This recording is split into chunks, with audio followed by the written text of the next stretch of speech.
Hello everyone, welcome to my YouTube channel. इस video में हम करने वाले हैं क्लास 6 के बच्चों के लिए उनकी वर्कशीट नंबर 36। चलिए पढ़ते हैं। सबसे पहले इस वर्कशीट में आप सभी अपनी डिटेल्स को लिखेंगे, उसके बाद ही अपनी इस वर्कशीट को स्टार्ट करेंगे। इस वर्कशीट का सब्जेक्ट है साइंस और वर्कशीट का नंबर है 36।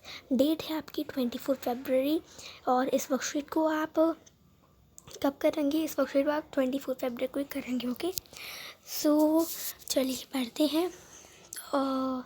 लाइट शैडो एंड रिफ्लेक्शन, हम उसकी रिवीजन करने वाले हैं। ल्यूमिनस बॉडीज़ के बारे में पढ़ेंगे हम, ठीक है। सो ल्यूमिनस बॉडीज़ क्या होता है? The objects which give out their own light, example sun, candle, torch. मतलब कि ऐसे ऑब्जेक्ट्स जो अपनी खुद की लाइट देती हैं, जैसे कि सन की खुद की लाइट है, कैंडल की खुद की एक लाइट है, मतलब जो हमें लाइट देती हैं उनको हम बोलते हैं ल्यूमिनस बॉडीज़, ठीक है। सो आपका क्वेश्चन नंबर 1 बोला है different the following object into luminous and non luminous object. यहाँ पर आपको कुछ ऑब्जेक्ट्स के नेम दे रखे ना, sun, pen, chair, candle, book, bulb. तो आपको करना है, आपको इनको अलग अलग उसमें बांटना है, यानी कौन कौन से इसमें ल्यूमिनस है और कौन कौन से नॉन ल्यूमिनस है, उसमें आपको इसमें बताना है, ठीक है। तो चलिए इसको करते हैं।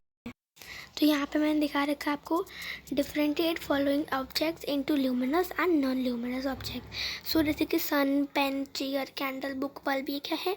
तो अब देखते हैं ल्यूमिनस ऑब्जेक्ट्स में कौन कौन से हैं। सन, कैंडल, बल्ब, ये सब क्या आपके ल्यूमिनस है। सन, कैंडल और बल्ब आपकी ल्यूमिनस, क्योंकि ये हमें लाइट देते हैं, ठीक है। और नॉन ल्यूमिनस क्या है? Pen, chair, book. अब बताओ, पेन, चेयर, बुक से हमें लाइट मिलती है? नहीं ना। पेन से तो हम लिखते हैं, चेयर पर हम बैठते हैं, बुक से हम पढ़ते हैं, ठीक है। तो ये आपके नॉन ल्यूमिनस ऑब्जेक्ट। जो आपके नॉन ल्यूमिनस ऑब्जेक्ट है उसको मैं रेड कलर से टिक कर रही हूँ, ठीक है। जो आपके नॉन ल्यूमिनस ऑब्जेक्ट है उसको मैं रेड कलर से टिक कर रही हूँ, ओके। तो ये आप लिख लीजिएगा। आगे बढ़ते हैं। आगे देखिए, ट्रांसपेरेंट ऑब्जेक्ट्स, ट्रांसलूसेंट ऑब्जेक्ट्स और ओपेक ऑब्जेक्ट्स के बारे में आपको बताया गया है, ठीक है। तो ट्रांसपेरेंट ऑब्जेक्ट्स कौन से ऑब्जेक्ट्स होती हैं? Substances which allow light to pass through them, like water, glass etcetera. मतलब कि ऐसी चीज़ें जिनमें से आपको जो लाइट पास होने देती है, ठीक है। जैसे कि पानी, गिलास, ये क्या होता है, इससे इसके आप लाइट जो है आर पार हो सकती है, ठीक है। और ट्रांसलूसेंट ऑब्जेक्ट्स कौन से ऑब्जेक्ट होती है? Substances which allow some light to pass through, like butter paper. जैसे कि कुछ ऐसे ऑब्जेक्ट्स होते हैं जिससे ना कुछ थोड़ी सी लाइट पास हो पाती है, ठीक है। जैसे कि बटर पेपर, इससे आप सिर्फ थोड़ी सी लाइट पास हो पाती है और बाकी आपको कुछ भी साफ साफ नहीं दिखता, ठीक है। ओपेक ऑब्जेक्ट्स कौन सी ऑब्जेक्ट्स होती है? Substances which do not allow to light to pass through them, like wall, wood etcetera. और ओपेक ऑब्जेक्ट्स ऐसे ऑब्जेक्ट्स होती हैं जिनसे कि आप लाइट नहीं पास हो पाती, ठीक है। ट्रांसपेरेंट कौन सी होती है? जिससे कि लाइट अच्छी तरह से पास हो पाती है, ठीक है। और ट्रांसलूसेंट ऐसे ऑब्जेक्ट होती है जिनमें से लाइट जो है सिर्फ थोड़ी सी ही पास हो पाती है, सिर्फ थोड़ी सी। और ओपेक ऑब्जेक्ट से क्या है? लाइट पास नहीं हो पाती है, ठीक है। तो ये इनमें डिफरेंस होता है। तो आप ट्रांसपेरेंट और ट्रांसलूसेंट में आप कंफ्यूज मत होइए। ट्रांसपेरेंट से आप समझ जाइएगा कि ये, हाँ, कि इससे पूरी लाइट पास हो पाती है, ठीक है। अब आपको उसी के साथ एक क्वेश्चन नंबर 2 दे रखा है, right differences between transparent and translucent objects, give one example of each. आपको डिफरेंस लिखना है ट्रांसपेरेंट और ट्रांसलूसेंट ऑब्जेक्ट्स के बीच, और वो उनके एग्जांपल भी देना है। चलिए करते हैं। तो ये मैंने आपके लिए क्वेश्चन, आपका आंसर करा रखा है। क्वेश्चन आपको मैंने लिख रखा है और आंसर देखिए ब्लू पेन से है। Transparent objects allowed to pass through it, allow light, sorry, देखिए यहाँ पर ट्रांसपेरेंट ऑब्जेक्ट्स अलाउ लाइट, अब यहाँ पर लाइट लिख लीजिएगा, light to pass through it, ठीक है। एग्जाम्पल वाटर, ग्लास एक्सेट्रा, ठीक है। तो यहाँ पर आप लाइट लिख लीजिएगा। और translucent objects allow only some light to pass through it, example butter paper.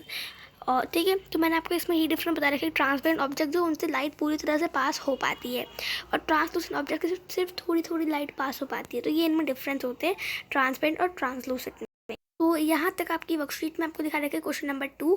अब हम आपका लास्ट को क्वेश्चन देखते हैं एंड कुछ पढ़ते हैं शैडोज़ के बारे में। So shadow is a dark patch which is formed on the ground when light path of its light is obstructed by an opaque object. तो इस पिक्चर को पहले आप देख लीजिए। इस पिक्चर में लड़की खड़ी है और उसकी क्या बन रही है? उसकी एक आपको शैडो दिख रही है, शैडो बन रही है, ठीक है। सो क्वेश्चन नंबर 3 में आपको ये बोला है कि पढ़ते हैं क्वेश्चन नंबर 3, और आपको यहाँ पे बता रखा है कि शैडो है वो बहुत डार्क होती है। और ये कब? ये आपकी ज़मीन पर आपको दिखती है, आपकी खुद की शैडो, जब लाइट पड़ती है किसी ओपेक ऑब्जेक्ट पर, ठीक है। ओपेक ऑब्जेक्ट का कॉन्सेप्ट होता है जिसमें से लाइट पास ना हो पाए, उसको हम बोलते हैं ओपेक ऑब्जेक्ट। तो लाइट पास नहीं पाती, इसीलिए ओपेक ऑब्जेक्ट से शैडो बन जाती है। ठीक है, क्वेश्चन नंबर 3 में देखिए ए पार्ट में क्या बोला, do you see your shadow in the dark room. क्या आपने अपनी शैडो कभी एक डार्क रूम में देखी है? तो चलिए इसका आंसर देखते हैं। सो आप लिखेंगे yes I see my shadow in the dark room, यानी कि हाँ मैंने अपनी शैडो एक डार्क रूम में देखी, यानी अंधेरे वाले रूम में देखी है। आगे बढ़ते हैं। Do you see a shadow when there is light in the room but no opaque object. क्या आपने कभी शैडो देखी है, कभी कोई शैडो देखी होगी वेन देयर, आपको रूम में जब लाइट हो लेकिन कोई ओपेक ऑब्जेक्ट नहीं। तो हमने पढ़ा था, मैंने आपको पहले ही बताया था कि एक ओपेक ऑब्जेक्ट मतलब शैडो कैसे बनती है, एक ओपेक ऑब्जेक्ट होनी चाहिए और लाइट होनी चाहिए। क्या होनी चाहिए? लाइट होनी चाहिए, तब जाके बनता है एक शैडो बनता है। ठीक है, तो वही आपको, लेकिन आपको इसमें बता रखा कि आपने एक आपको रूम है उसमें लाइट तो है लेकिन बिना ओपेक ऑब्जेक्ट की। क्या आपने कभी शैडो देखी है? तो इसका आंसर देखते हैं। तो मैंने इसका आंसर लिखा है नो। क्या लिखा है मैंने इसका आंसर लिखा है no, I never see a shadow when there is light in the room but no opaque object. क्योंकि ये इम्पॉसिबल है कि कोई शैडो लाइट के बिना ओपेक ऑब्जेक्ट के बने, बट लाइट तो है लेकिन ओपेक ऑब्जेक्ट नहीं तो कोई शैडो नहीं बन पाएगी। ठीक है, तो इसलिए इसका आंसर हो गया नो। क्वेश्चन नंबर सी देखते हैं। सी पार्ट में पूछा है what do we need to see a shadow. हमें क्या क्या, हमें मतलब किन किन चीज़ों की ज़रूरत है एक शैडो देखने के लिए। सो इसका आंसर हो जाएगा to see a shadow we need light plus opaque object. तो मैंने आपको अभी बताया कि हमें कोई शैडो देखने के लिए क्या चाहिए, एक तो पहले लाइट चाहिए। ठीक है, लाइट चाहिए और हमें एक ओपेक ऑब्जेक्ट चाहिए, यानी एक ऐसे ऑब्जेक्ट जिसमें से लाइट पास ना हो पाए। ठीक है, तो ये आपको दो चीज़ें चाहिए शैडो बनाने के लिए। अगर बात करें हम इंसानों की, तो हम इंसान भी एक ओपेक ऑब्जेक्ट, क्योंकि हमारी भी शैडो बनती है जब भी हम, अगर हमारे ऊपर लाइट पड़ती है तो हमारी शैडो बनती है। ठीक है, तो हम भी एक ओपेक ऑब्जेक्ट है, मतलब एक ओपेक है। ठीक है, तो हमारी वॉच खत्म हो जाती है। होपफुली वीडियो पसंद नहीं होगी, लाइक करिए, शेयर करिए, चैनल को सब्सक्राइब करिए, ब्लैक ऑन द बाद मिलता है अगली वीडियो। तब तक के लिए bye bye, see you next time, stay home safe, thanks for watching, have a nice day.